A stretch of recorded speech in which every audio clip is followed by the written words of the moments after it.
मैं Nirmal Singh Indian academy YouTube channel पे सभी विद्यार्थियों का हार्दिक अभिनंदन करता हूं। सभी विद्यार्थी जो हमारे साथ जुड़ चुके हैं, सभी का बहुत बहुत स्वागत। हाँ जी, नमस्कार सभी को।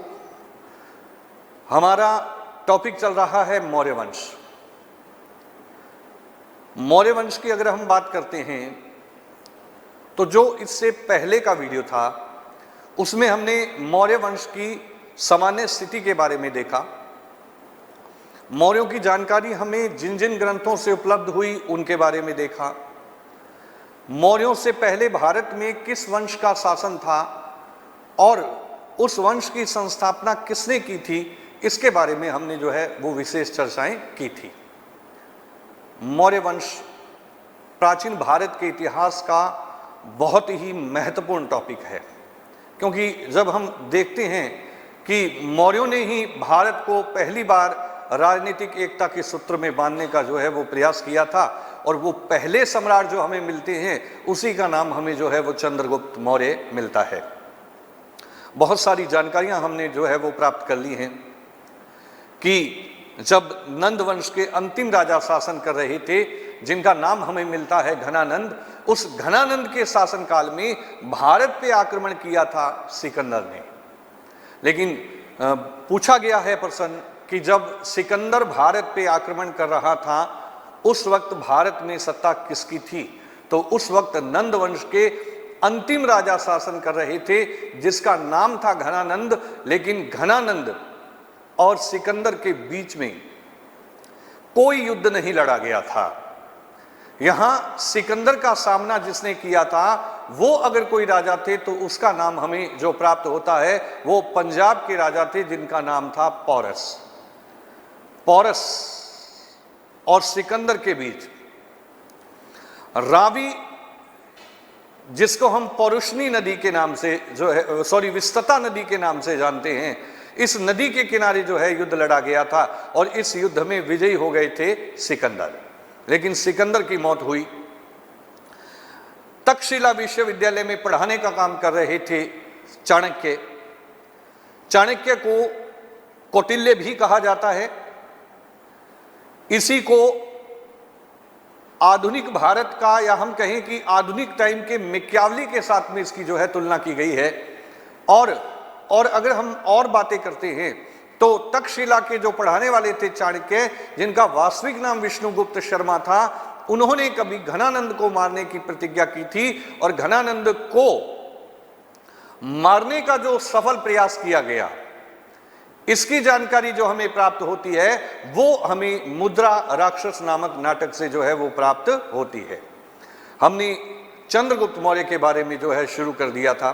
कुछ बातें हमने चंद्रगुप्त मौर्य के बारे में देख ली थी, जैसे कि उनकी माता का नाम मुरा, कौन सा खेल खेलते समय चाणक्य से मुलाकात हुई थी, तो हमें मिलता है कि राजकिलम खेल खेलते समय जो है चाणक्य से मुलाकात हो रही थी और जो है तक्षशिला विश्वविद्यालय में पढ़ाया लिखाया गया था चंद्रगुप्त मौर्य को। और जब उनकी आयु हो गई थी 25 वर्ष तो फिर इन्होंने अपना शासन स्थापित किया, मौर्य वंश की संस्थापना कर दी थी और नंद वंश को मार दिया था, या हम कहें नंद वंश को समाप्त कर दिया था। और चाणक्य का सहयोग जो कर रहे थे वही भारत के पहले सम्राट थे जिसका नाम था चंद्रगुप्त मौर्य।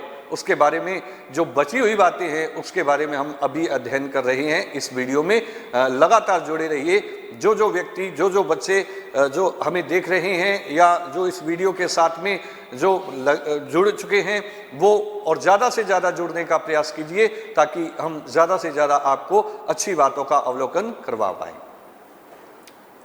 चंद्रगुप्त मौर्य।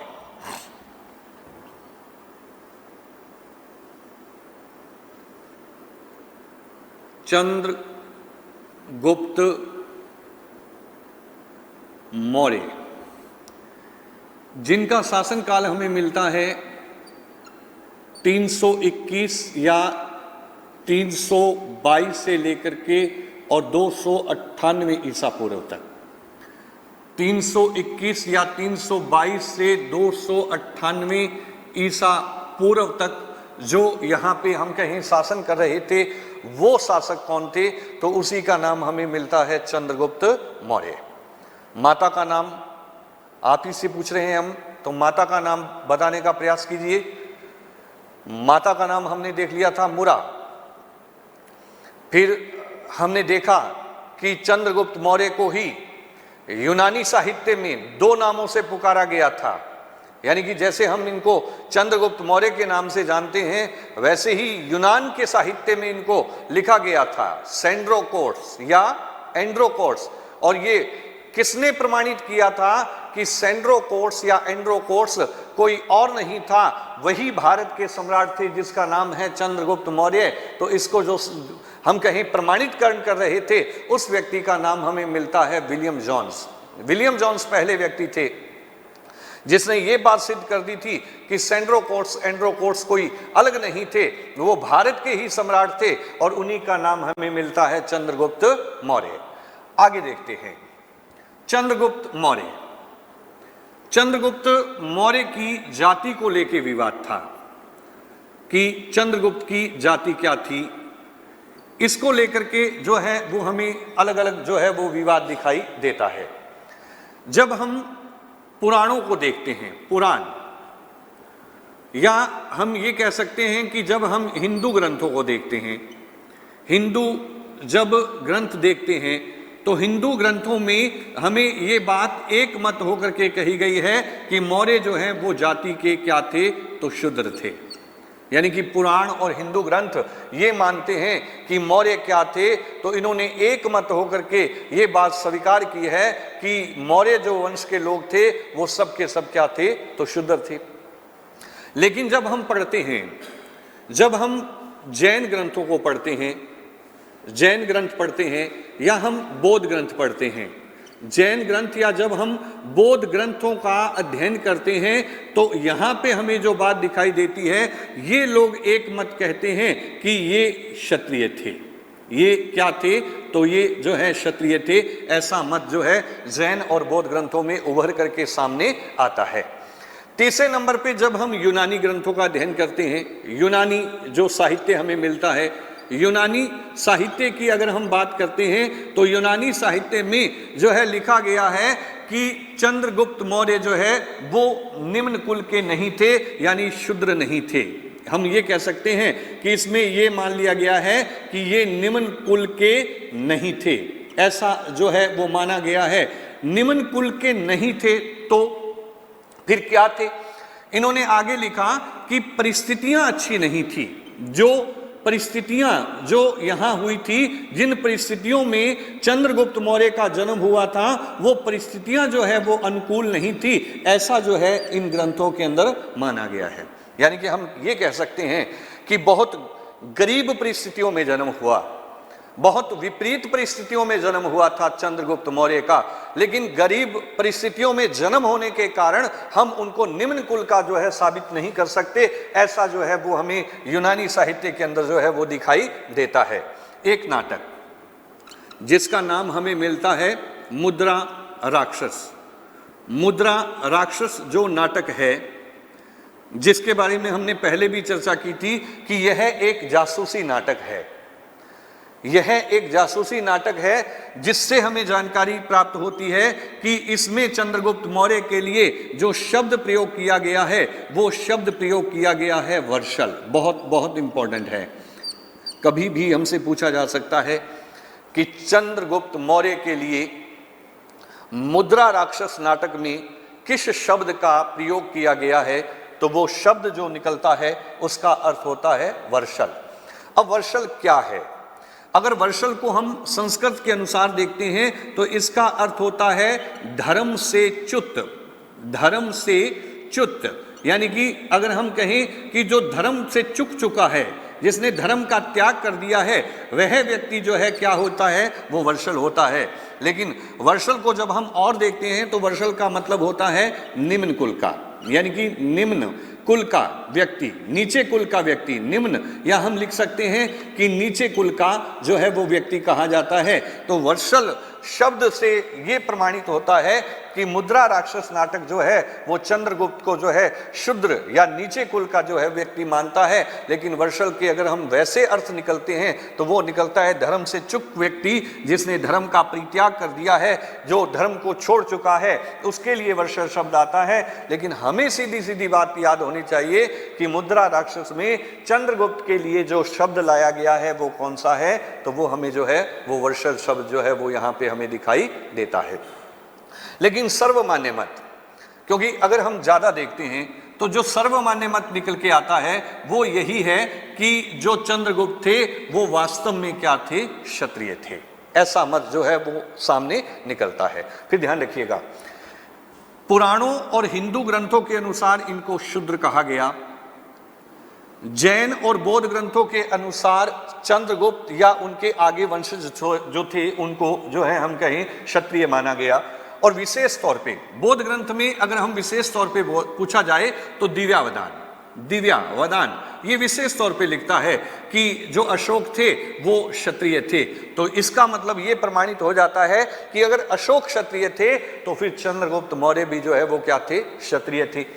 यूनानी साहित्य ने इनको शूद्र तो नहीं माना, लेकिन उन्होंने कहा कि जब जन्म हुआ था चंद्रगुप्त का, जो उनका पालन पोषण हुआ था वो परिस्थितियां क्षत्रियों जैसी नहीं थी, लेकिन वो निम्न कुल से संबंधित भी नहीं थे।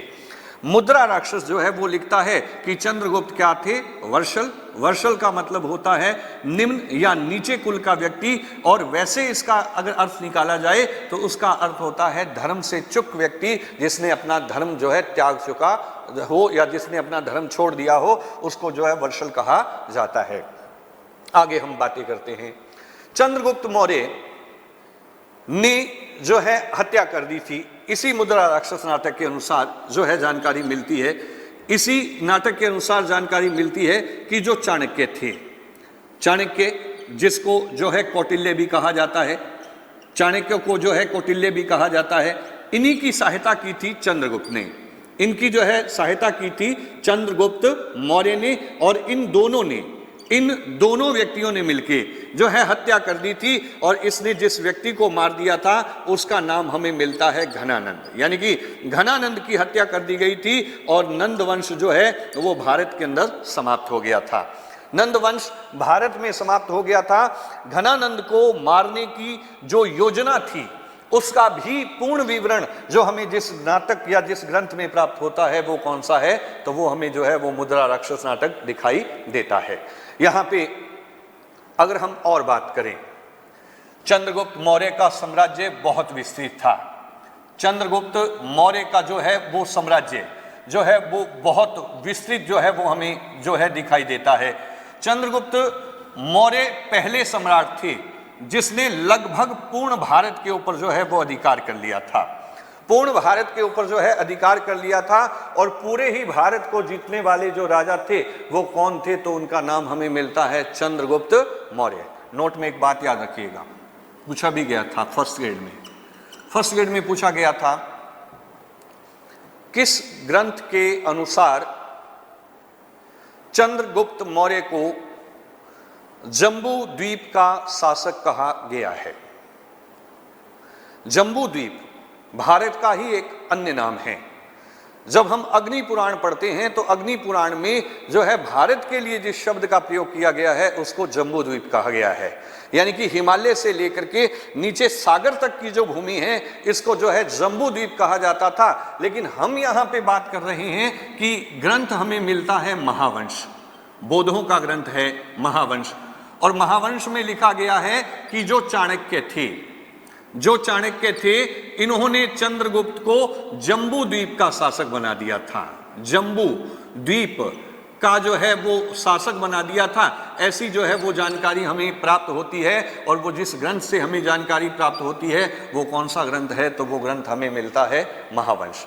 इसलिए हम कह सकते हैं कि एक बड़ा साम्राज्य पूरे भारत के ऊपर स्थापित कर चुके थे, और बड़ा साम्राज्य जो भारत में स्थापित कर लिया था वो सम्राट अगर कोई थे तो वो कौन थे, तो उनका नाम हमें मिलता है चंद्रगुप्त मौर्य। अब सुनिएगा, चंद्रगुप्त मौर्य इनकी जो राजधानी थी वो राजधानी हमें मिलती है पाटलिपुत्र। पाटलिपुत्र जो है वो इनकी राजधानी थी और यहां भारत में जो शासन कर रहे थे उस व्यक्ति का नाम हमें मिलता है चंद्रगुप्त मौर्य।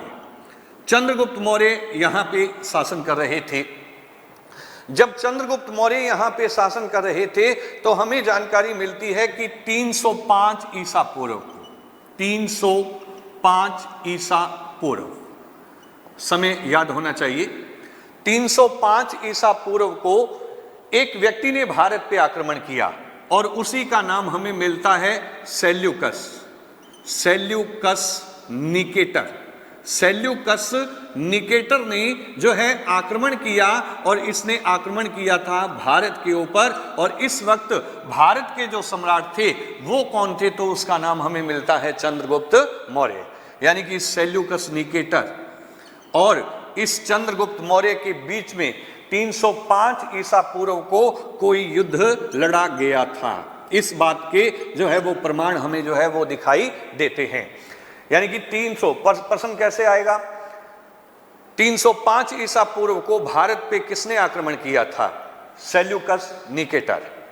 प्रश्न आ सकता है 305 ईसा पूर्व को जब भारत पे सेल्यूकस निकेटर आक्रमण कर रहे थे उस वक्त भारत के सम्राट कौन थे, चंद्रगुप्त मौर्य।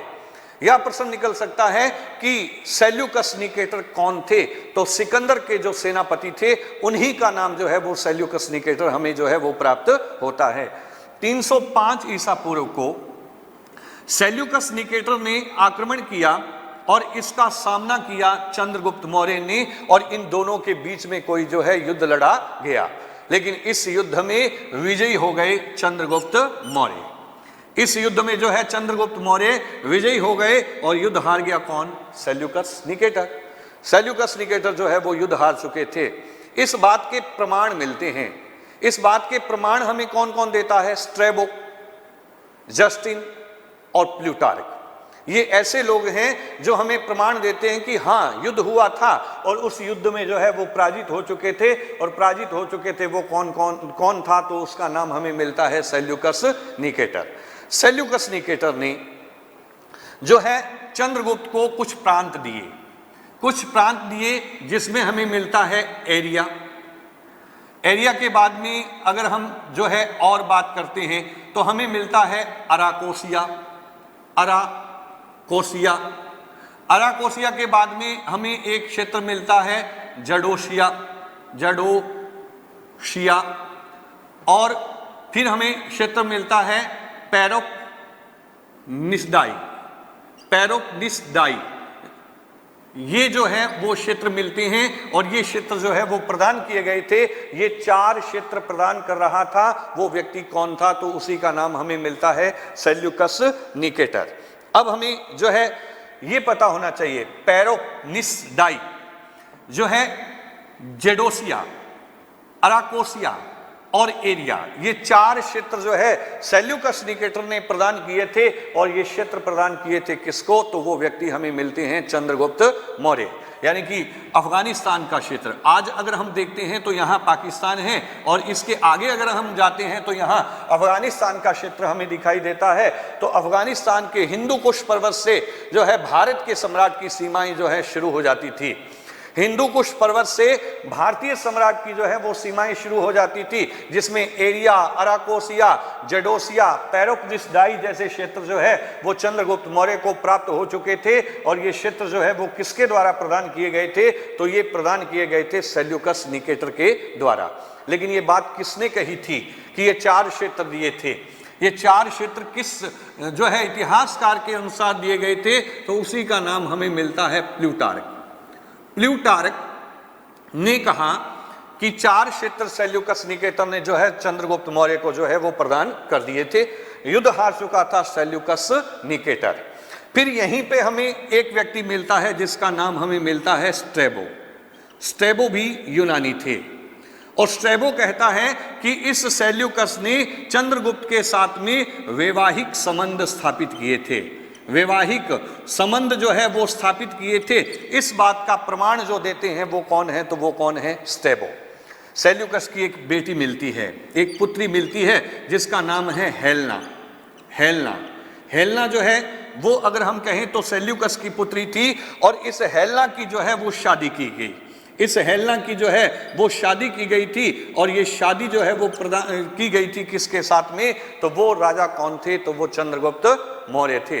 यानी कि हम सीधा सीधा कह सकते हैं कि चंद्रगुप्त मौर्य भारत के पहले सम्राट थे जिनका अंतर्राष्ट्रीय विवाह किया गया था, और इस अंतर्राष्ट्रीय विवाह में उनकी पत्नी जो बन रही थी वो कौन थी? तो उन्हीं का नाम जो है वो हमें यहाँ पे जो है वो हेलेना जो है वो दिखाई देता है। इसी को कार्लेनियन भी कहते हैं, कार्लेनियन, ये भी नाम इसका जो है वो हेलेना का हमें दिखाई देता है, लेकिन ज्यादा नाम जो पूछा जाता है वो हेलेना है। और हेलेना की शादी जो है वो चंद्रगुप्त मौर्य के साथ में हो रही थी, और ये जो है शादी कर रहे थे सेल्यूकस निकेटर। इस शादी का प्रमाण जो दे रहे थे वो कौन थे? तो वो जो है स्ट्रैबो थे। शादी हो चुकी थी, 4 क्षेत्र मिल चुके थे, तो चंद्रगुप्त ने भी इस सेल्यूकस निकेटर को 500 हाथी दिए थे।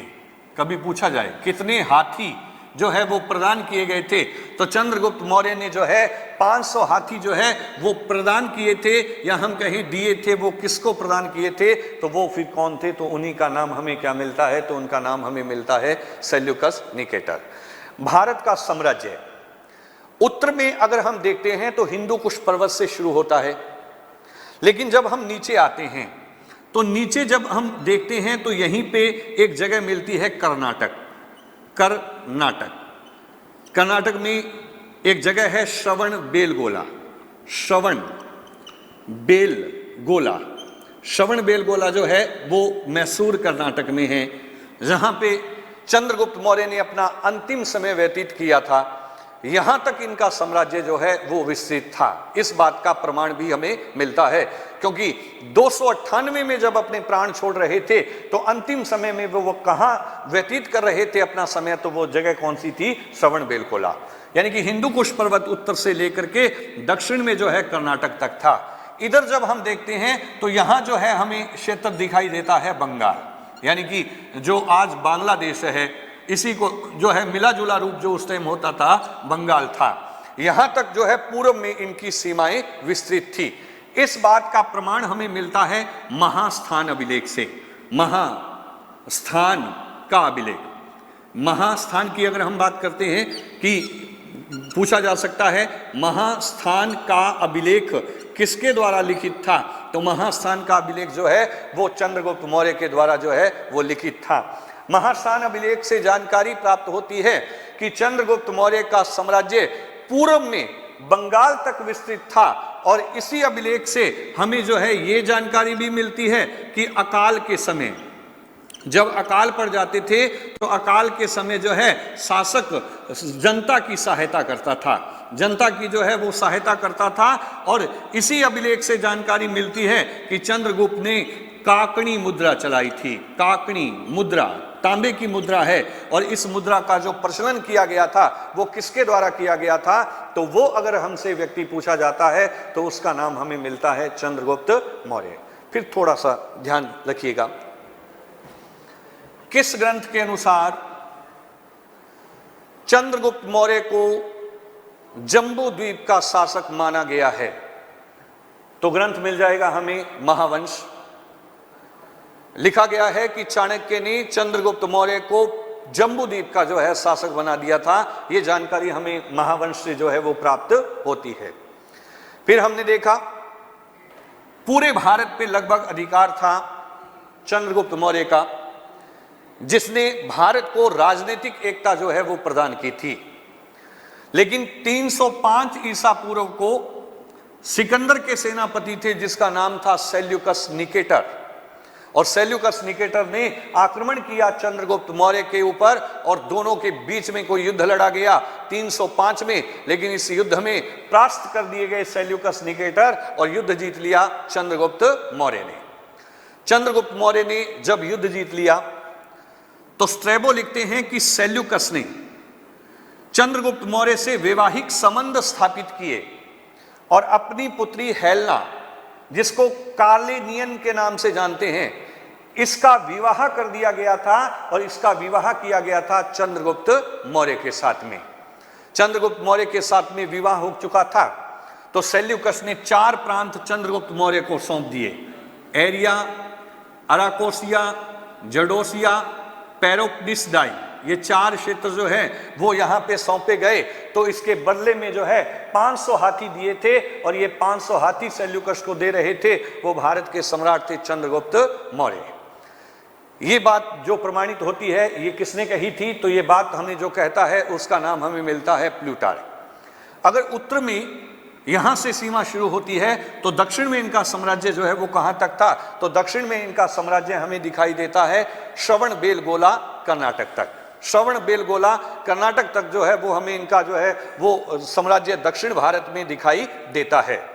लेकिन पूर्व में जाते हैं, जब हम पूर्व की तरफ जाते हैं तो पूर्व में महास्थान अभिलेख के अनुसार जानकारी मिलती है कि चंद्रगुप्त का जो साम्राज्य था वो बंगाल तक विस्तृत था। बंगाल तक इनका साम्राज्य जो है वो विस्तृत था। और महास्थान में ही लिखा गया है कि जब अकाल पड़ता था तो यहाँ पे जो है राजा उनकी जो है जनता की सहायता करते थे। और चंद्रगुप्त ने जो है एक मुद्रा चलाई थी काकणी, और काकणी मुद्रा जो है वो तांबे की मुद्रा है। थोड़ी सी बातें हम सेल्यूकस निकेटर के बारे में और देखते हैं। ये जो सेल्यूकस निकेटर थे, इस सेल्यूकस निकेटर की अगर हम बात करते हैं तो इन्होंने चंद्रगुप्त के दरबार में एक बंदा भेजा था और उसी का नाम हमें मिलता है मैगसनीज। बहुत इंपॉर्टेंट है मैगसनीज। 2016 रीट का पेपर जब हुआ था तो उसमें सीधा सीधा प्रश्न पूछा गया था, इंडिका पुस्तक की रचना किसके द्वारा की गई थी? तो इंडिका पुस्तक की रचना जो भारत में कर रहे थे वो कौन थे? तो उसका नाम है मैगसनीज। अब प्रश्न कैसे निकल सकता है, मैगसनीज को किसने भारत में भेजा था? सेल्यूकस निकेटर ने। मैगसनीज किसके राजदूत थे? सेल्यूकस निकेटर के। मैगसनीज ने अपनी इंडिका पुस्तक की रचना भारत में किस राजा के दरबार में रहते हुए की थी? तो वो भारत के जो राजा थे उनका नाम हमें मिलता है चंद्रगुप्त मौर्य। ये 305 से लेकर के और 299 ईसा पूर्व तक भारत में रहे थे। ये भारत में रहे और इन्होंने भारत में आकर के यहाँ पे यूनानी भाषा में जो है एक पुस्तक लिखी थी और उन्हीं का नाम हमें मिलता है इंडिका जो है वो पुस्तक की रचना की गई थी। और इंडिका पुस्तक की जो रचना की जा रही थी वो किसके द्वारा की गई थी? तो वो कौन थे? तो वो मैगसनीज थे। इंडिका एक आंखों देखा हाल है। मैगसनीज ने जो जो भारत में देखा था वो बातें इन्होंने जो है इस पुस्तक में जो है वो लिखी थी। लेकिन मैगसनीज जो है कुछ बातें विशेष तौर पे लिखते हैं, जैसा कि उन्होंने लिखा कि भारत में 7 प्रकार की जातियां थी। लेकिन जब हम अर्थशास्त्र का अध्ययन करते हैं तो वहां हमें पता चलता है कि 7 प्रकार की जातियां नहीं, भारत में 4 प्रकार की वर्ण व्यवस्था थी। यानी कि कुछ बातें जो है मेल नहीं खाती हैं भारतीयों के साथ में। इन्होंने लिखा कि भारत में अकाल नहीं पड़ते थे, जबकि अर्थशास्त्र लिखता है कि भारत में अकाल पड़ते थे। और इस बात का प्रमाण जो है वो हमें महास्थान अभिलेख से भी मिलता है। और यूपी के अंदर एक अभिलेख हमें मिलता है सोहगरा का अभिलेख। सोहगरा के अभिलेख से भी हमें जानकारी मिलती है कि भारत में अकाल पड़ते थे। लेकिन हमसे अगर पूछा जाए कि इंडिका पुस्तक किसने लिखी थी, तो इंडिका पुस्तक की रचना जो कर रहे थे वो कौन थे? मैगसनीज। इंडिका किसके दरबार में लिखी गई थी? चंद्रगुप्त के दरबार में। लेकिन मैगसनीज को भारत में जो भेज रहे थे वो कौन थे? तो उन्हीं का नाम हमें मिलता है सेल्यूकस निकेटर। स्क्रीनशॉट जो है आप ले सकते हैं इसका।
ध्यान रखिएगा, जैसा हमने लिखा कि इंडिका के अनुसार भारत में अकाल नहीं पड़ता था, जबकि अर्थशास्त्र या हमें जो अन्य अभिलेख प्राप्त होते हैं उनसे हमें जानकारी मिलती है कि भारत में अकाल पड़ता था। अब हम कहें कि इतना विस्तृत साम्राज्य जो है वो स्थापित कर दिया था चंद्रगुप्त मौर्य ने। एक इतिहासकार थे जिसका नाम है जस्टिन, और जस्टिन लिखते हैं कि चंद्रगुप्त के पास में जो सेना थी, वैसे तो लिखा था प्लूटार्क ने लिखा था कि चंद्रगुप्त मौर्य के पास में 6 लाख की सेना थी। ये भी प्रश्न है अपने आप में, किसके अनुसार 6 लाख सेना थी चंद्रगुप्त मौर्य के पास में? तो प्लूटार्क के अनुसार 6 लाख सेना थी हम कहें चंद्रगुप्त मौर्य के पास में। लेकिन जस्टिन जब इस बात का उल्लेख करते हैं तो वो कहते हैं ये सेना नहीं थी, ये सेना नहीं थी, बल्कि यह तो डाकुओं का गिरोह था, डाकुओं का एक गिरोह था, और इसी के सहारे पूरे भारत को रौंद दिया था, पूरे भारत के ऊपर अधिकार कर लिया था, और पूरे भारत पे अधिकार कर लिया था चंद्रगुप्त मौर्य ने। प्रश्न निकल सकता है, किस इतिहासकार ने चंद्रगुप्त मौर्य की सेना को डाकुओं का गिरोह कहा है? तो वो फिर बंदा कौन होगा? तो उसका नाम हमें मिलता है जस्टिन। जस्टिन ने जो है चंद्रगुप्त की सेना को जो है डाकुओं का गिरोह कहा, और इसी के सहारे उसने जो है वो पूरे भारत के ऊपर अधिकार जो है वो कर लिया था। ऐसी बात जो है वो सामने उभर के आती है।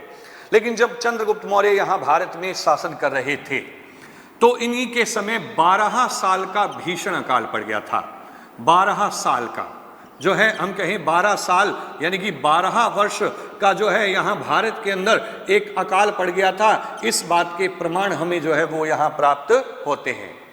जब 12 साल का अकाल पड़ चुका था तो इस अकाल से मुक्ति पाने के लिए तरह तरह के जो है वो प्रयास किए गए, तरह तरह के प्रयास किए गए इसी चंद्रगुप्त मौर्य के द्वारा। जो आज हमें गुजरात का क्षेत्र दिखाई देता है, जो आज हमें जो है गुजरात का क्षेत्र दिखाई देता है, यहीं पे हमें जगह मिलती है सौराष्ट्र गुजरात में, और यहाँ पे एक झील बनवाई गई थी और उसी का नाम हमें मिलता है सुदर्शन झील। पूछा जा सकता है सुदर्शन झील जो बनी हुई थी, इस सुदर्शन झील का निर्माण जो है वो किस शासक के द्वारा करवाया गया था?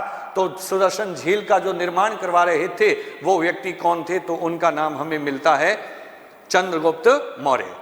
लेकिन जब ये झील बन रही थी तो जो सौराष्ट्र के यहाँ पे राज्यपाल थे, या हम कहें कि जो यहाँ के गवर्नर थे, जो यहाँ के गवर्नर थे उसी का नाम हमें मिलता है पुष्यगुप्त वैश्य।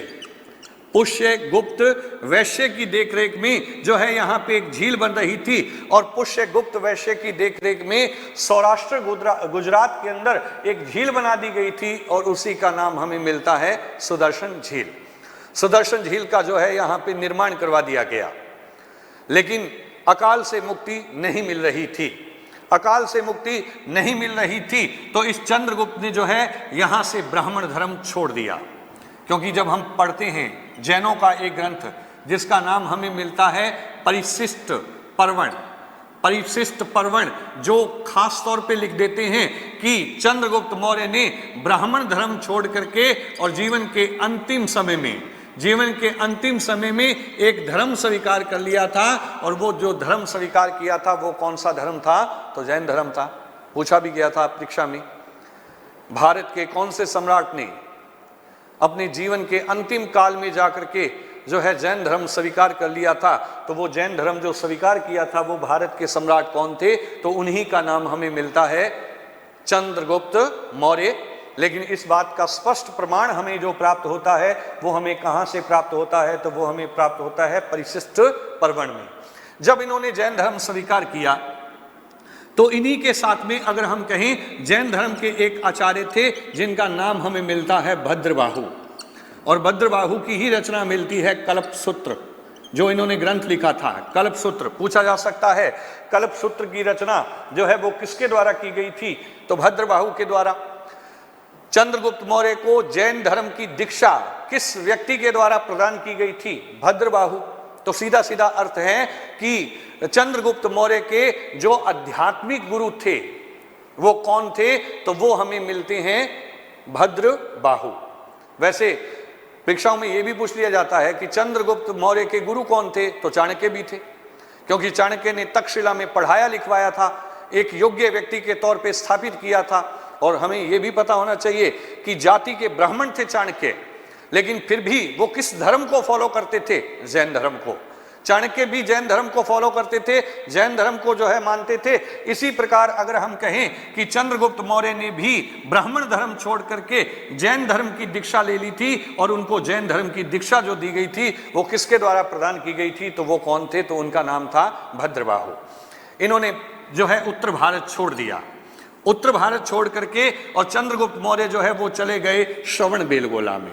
श्रवण बेलगोला, श्रवण बेलगोला जो है वो हमें कर्नाटक में मिलता है, और यहीं पे हमें एक पहाड़ी मिलती है जिसका नाम है चंद्र पहाड़ी।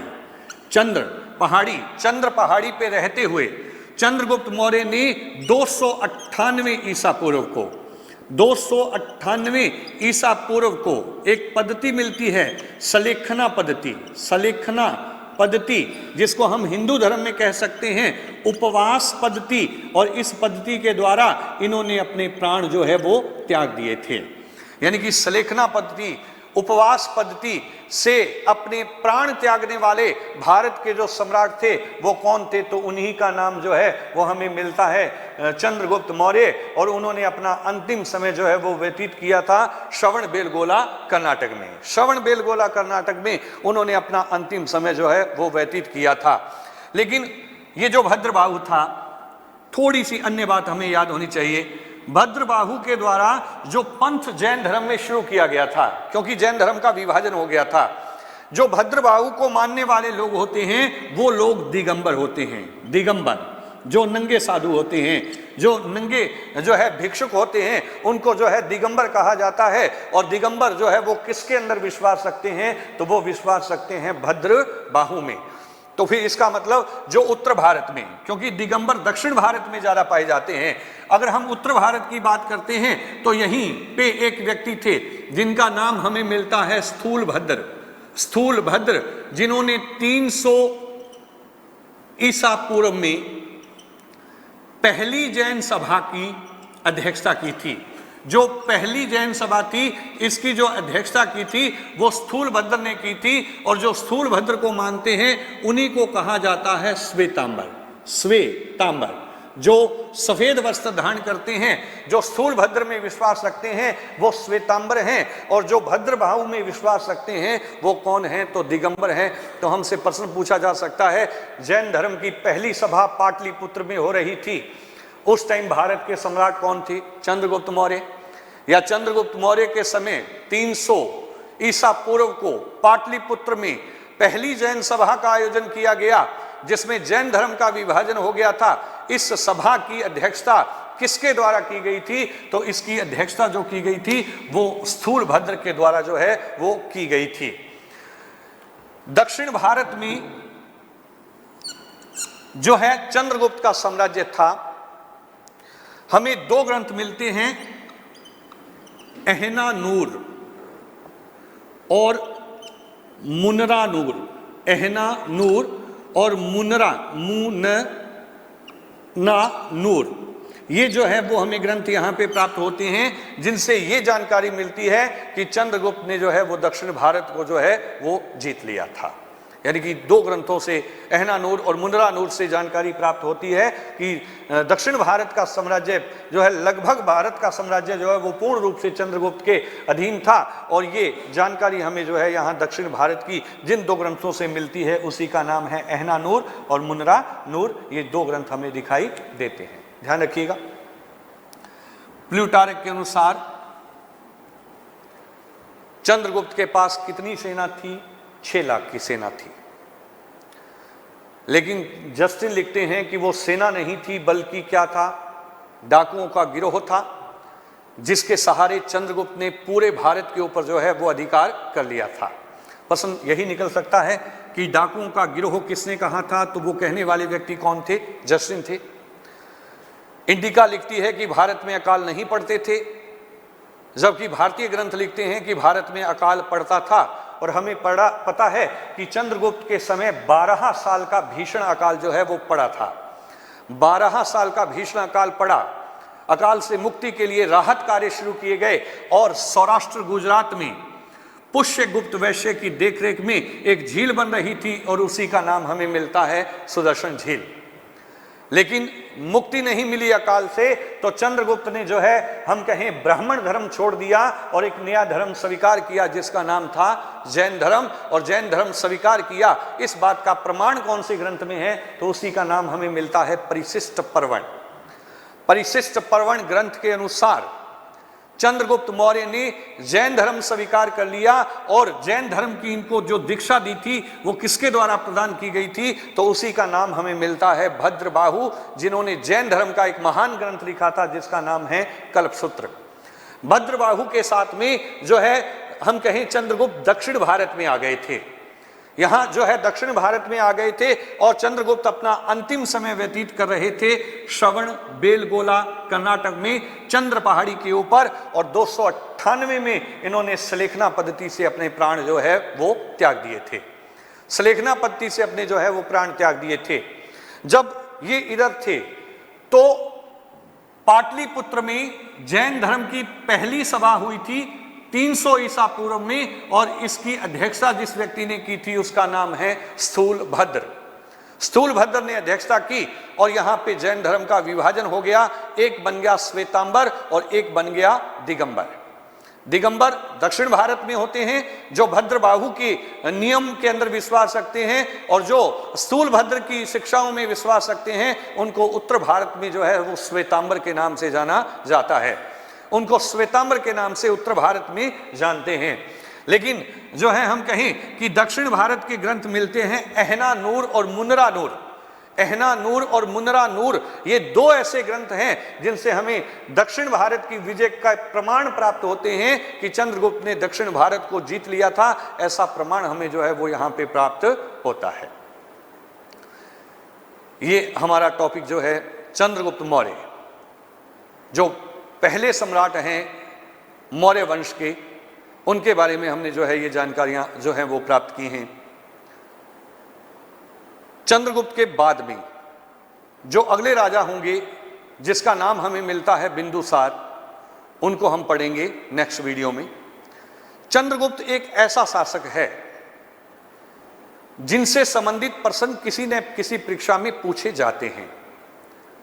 परीक्षा का लेवल अलग अलग हो सकता है, उनका स्तर भिन्न भिन्न हो सकता है, तो प्रश्न को पूछने का तरीका सरल या हम कहें डिफिकल्ट हो सकता है, लेकिन प्रश्न पूछे जाते हैं चंद्रगुप्त मौर्य से, बहुत सारे प्रश्न निकल के आते हैं। तो इसलिए जब भी हम मौर्यों का अध्ययन करते हैं तो हमें बहुत गहनता के साथ में, बहुत जो है तत्लीनता के साथ में और बहुत एकाग्रता के साथ में जो पहला सम्राट पढ़ना चाहिए, वो पहला सम्राट हमें मिलता है चंद्रगुप्त मौर्य। मैंने अपनी तरफ से उस प्रत्येक तथ्य को आप तक पहुंचाने का प्रयास किया है जो परीक्षा की दृष्टि से आपके लिए बहुत महत्वपूर्ण है, क्योंकि मेरा यह मानना है कि जब आप यहां बैठ के हमारे साथ अध्ययन करते हैं तो आप बहुत विश्वास के साथ में अपना भविष्य जो है वो हमारे हाथों में सौंप देते हैं। तो हमारी भी यही पूर्ण रूप से कोशिश रहती है कि जैसा विश्वास, जैसा फेथ आपने किया है, हम उसी के अनुरूप आपको जो है काम करें। बहुत सारे तथ्य, बहुत सारी चीजें होती हैं जो बोर्ड पे नहीं आती हैं, लेकिन फिर भी जो है हमारा प्रयास रहता है कि ज़्यादा से ज़्यादा अच्छी से अच्छी चीज़ें जो हैं वो बच्चों तक, विद्यार्थियों तक पहुंचनी चाहिए, ताकि वो ज़्यादा से ज़्यादा उस चीज़ का जो है अपने जीवन के अंदर जो है प्रयोग कर पाएँ, अपनी परीक्षा के लिए जो है परीक्षा की दृष्टि से उन चीज़ों का जो है वो अध्ययन कर पाएँ। कोशिश करते हैं हम कि आपको सरल से सरल तरीके से जो है समझाने का प्रयास किया जा सके। आप भी लगातार बने रहिए, और जो है इसका नेक्स्ट वीडियो जो है वो जल्द ही हम आपके सामने जो है वो प्रस्तुत कर देंगे। और आज के लिए इतना ही, बने रहिएगा चंद्रगुप्त मौर्य के साथ में।